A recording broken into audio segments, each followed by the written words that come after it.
તો આ તરફ કોંગ્રેસની ન્યાયયાત્રાને લઈને ઋષિકેશ પટેલે નિવેદન આપ્યું છે। તો હાલ આ મહત્વપૂર્ણ સમાચાર સામે આવ્યા છે। ઋષિકેશ પટેલની પ્રતિક્રિયા સામે આવી છે કોંગ્રેસની ન્યાયયાત્રા પર। કોંગ્રેસે કરેલા અન્યાય સામે પ્રાયશ્ચિત કરવા ન્યાયયાત્રા કાઢવામાં આવે છે તેવું નિવેદન સામે આવ્યું છે।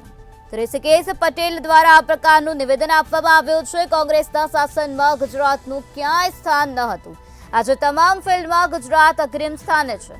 ભૂપેન્દ્ર પટેલની સરકાર મેડિકલ ડિવાઇસના પાર્ક બનાવશે તો ગુજરાતમાં બનાવવામાં આવશે મેડિકલ ડિવાઇસના 2 પાર્ક।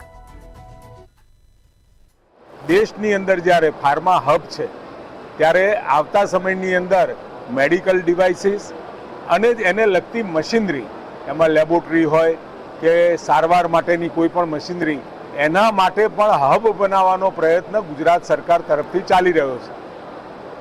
બલ્ક ડ્રગ માટે પણ પાર્ક, મેડિકલ ડિવાઇસ માટે પણ પાર્ક।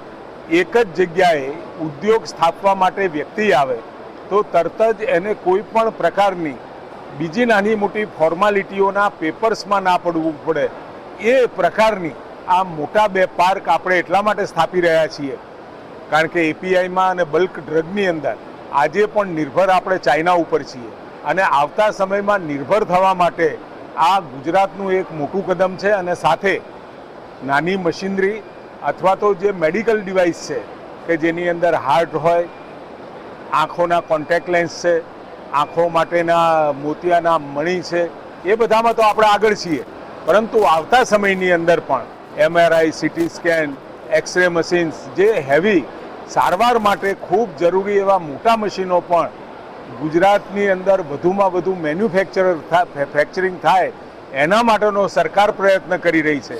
ત્યારે આવા ઉદ્યોગકારો માટે અને જેના મનની અંદર મોટી હેવી મશીન્સ બનાવવાની કલ્પના હોય તો એના માટે પણ નવી દવાઓ ઉમેરી છે, જેમાં કેન્સર, કિડની, લીવર, હાર્ટ, આ તમામ દવાઓ કે જે પહેલાં આપણી એસેન્શિયલ ડ્રગ લિસ્ટમાં નહોતી, લોકોને આપણે એ પહોંચાડી શકતા નહોતા, આપી નહોતા શકતા, એ ઈડીએલ ડ્રગ લિસ્ટમાં સરકારમાં જીએમએસસીએલમાં એને સામેલ કરવાથી લોકોને ખૂબ મોટો ફાયદો થવાનો છે। અને ગુજરાત આમ પણ મા કાર્ડ, મા વાત્સલ્ય કાર્ડ ને હવે તો પ્રધાનમંત્રી મોદી સાહેબે